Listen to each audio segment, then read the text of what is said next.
degmada Xudur ee gobolka Bakool ayaa laga dareemayaa horumaro badan oo dhinacyada ammaanka iyo ganacsiga ayaa hadda waxaa ka bilowday dib u dhiska wadooyinka ay xireen qashinka dhirta iyo dad si sharci darro ku dhistay. dib u dhiska iyo ballaarinta wadooyinkan waxaa wada maamulka degmada Xudur, laamaha amniga iyo qaybaha kala duwan ee bulshada. wadooyinka howlahan ay ka socdaan waa ilaa 5 wado oo ugu waaweyn gudaha magaalada Xudur. wadooyinkan ayaa muddooyinkii u dambeeyay waxay ahaayeen kuwa xiran. maamulkana waxa uu sheegay in ay raacayaan cabirkii hore ee dawladii dhexe. gudoomiyaha degmada Xudur Maxamed Macalin oo horkacayay howlahan wada hagaajinta ayaa warbaahinta la hadlay. ana jiidkan oo in la hagaajiyo markaro siisan raasan oo bajiidka oo dhan way ba dadweynaha gali hatwayba la ka suubay dub habeen ani maana jiidki libi ya maana ya go'aanka maamulka qaadi runtii armayo yaantana marka shaqeeyay alxamdulillah meel feelani marohay arago tan maana derbidi iyo qaabkii walaajidka gali dhan siliin biyahay masliin dumiyahay marka armo hoosaya yaantan koolnayn hatana barnaamijka meel feelani marohay unay barahayna balaanki horay oo maana jiidkin likbi yarahayna balaanki horay jiidkin likbi yarahayna kiisa unun maana dib usboonaysi hayne walaal hagali sarnagadan jiridnagato walaal guri hagali ya unun ya ku banaayahay runtii shaqo ulusu laakiin insha Allah wayba ka tala jarnay aniguna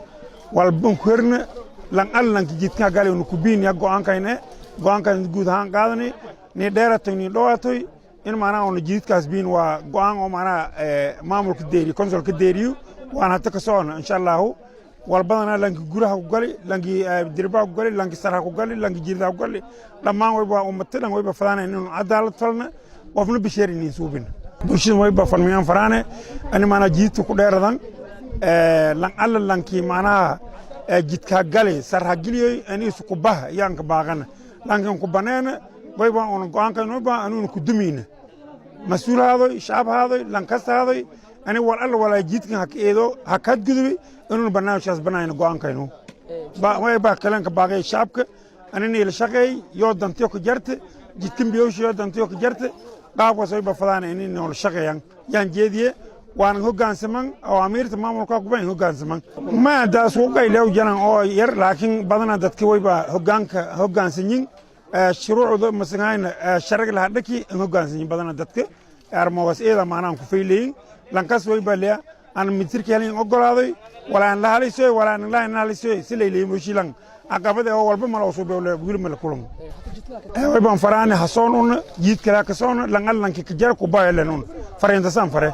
سر كوجرتوي مثلاً جيت كوجرتوي هل كوباي فرمين فران محمد حسن عبد الرحمن راضي هاي تلفزيون كقرنكا magaalada Xudur.